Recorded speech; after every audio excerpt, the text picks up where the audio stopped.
programa ay rated PG. Ito ay nangangailangan ng patnubay at gabay ng magulang para sa mga batang manonood.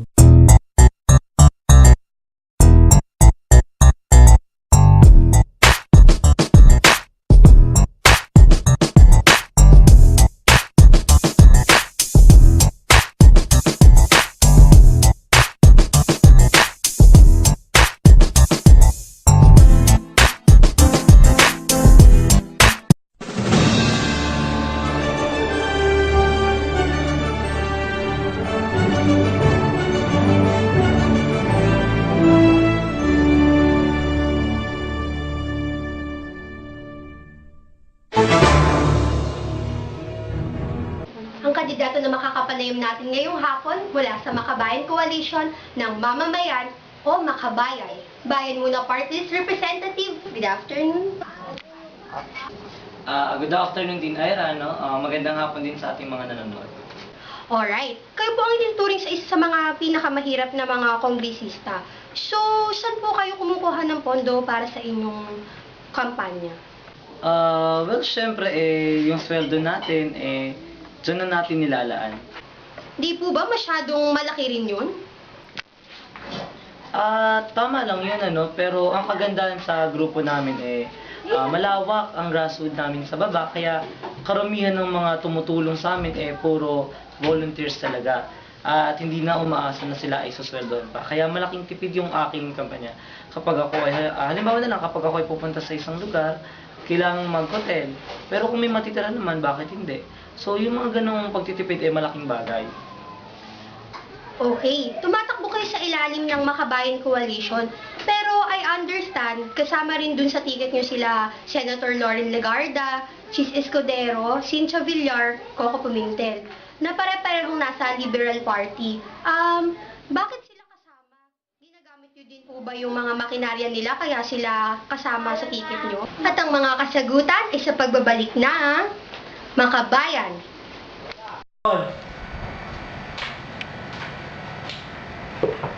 Inuuna ang edukasyon. May pagpapahalaga sa mga kabataan.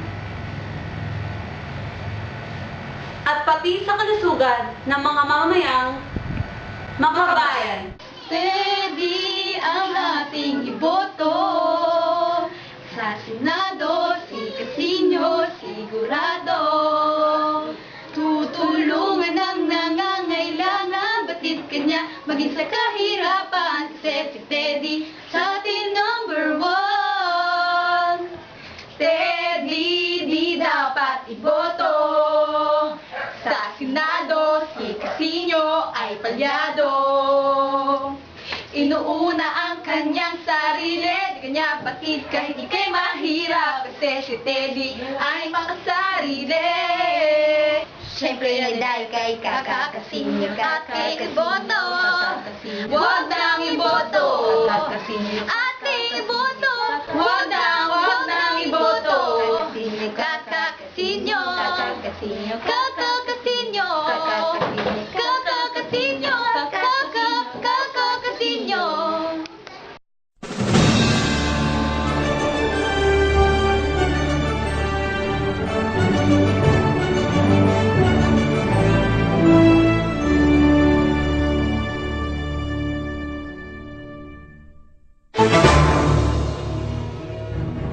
Well, ang mga ito, matagal ko na silang kasama, no? So, parang ang aming mga advocacy issues mula sa paglaban sa pagtaas ng presyo, paglaban sa korupsyon, at pagtaas ng sweldo ng mga manggagawa. And we feel na malaking bagay na sila mapupunta sa Senado. At kung at alam ko na ang aming plataforma ay maisusulong din nila. Okay. Ang bayan muna at kayo mismo, binabansagang makakaliwa. Okay, at isa sa mga bati ko sa inyo ay yung ugnayan daw ninyo with underground groups like the New People's Army, the CDP. Ano ba talaga ang ugnayan ng bayan muna or sarili nyo with this group? Well, ang tradisyon ng bayan muna, talagang kung babalikan pa natin ang panahon ng diktatura, talagang lahat naman kami na ituring na kaliwa at tinaguri ang rebelde. Pero iba ang panahon ngayon eh. Bayan muna, nasa kongreso mula sa taong 2000, ano? And we have a top party list election. Maraming batas kami na ipasa, kaya nasa larangan na kami ng parliamentary. So, do you not support what the CPP and the NPA say? Oo. Pagdating sa prinsipyo, pare-pareho. Siguro, nandun kami sa pare-parehong stage na may pinaniniwalaan kami at ang pinaniniwalaan namin ay iisa. Syempre sa election, isa lang naman ang pinaglalaban sa party list, no? So, definitely kami ay magkakaribal. Pero marami pa rin ibang usapin in terms sa platforms and principles na di nagkakasundo. Siguro bahagi talaga yun ng demokrasya natin, talagang may pagkakaiba. The last time I lied, alam mo, di naman, nagsisinungaling man tayo paminsan. Okay. Kung papayuhan mo ang iyong sarili. Okay. Alright. Isang question na lang, maikli lang siguro. So, when was the last time you lied, sir? The last time I lied, High school? di naman, pero alam mo, nagsisinungaling man tayo paminsan-minsan, halimbawa, nung isang linggo, may nagtanong sa akin kung kumain na daw ba ako, pero, ang totoo, hindi naman talaga. So, yun. Okay. Kung papayuhan mo ang iyong sarili, ano ang yung magiging advice mo sa sarili mo? Kung papayun ko ang sarili ko, sasabihin ko syempre na mas maging matatag ako at mag-exercise. Okay, last question. Kung may babaguhin ka sa inyong physical na kaanyuan, meron ba? Syempre meron, siguro yung tiyan ko. Naman alam ko na may pagka 40 na, pag nasa 40 mahigit na ang tao, lumalaki na talaga ang mga tiyan natin at hindi natin matatago yun. Kaya kailangang i-workout.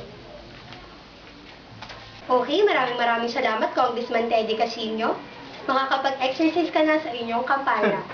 Thank you very much, Bayan Muna Party List Representative Teddy Casino. At maraming salamat din, Ira, at sa mga nanonood natin. At bago magtapos ang lahat, gusto rin kitang bigyan ng isang souvenir na magpapaalala sa'yo na Teddy para sa Senado.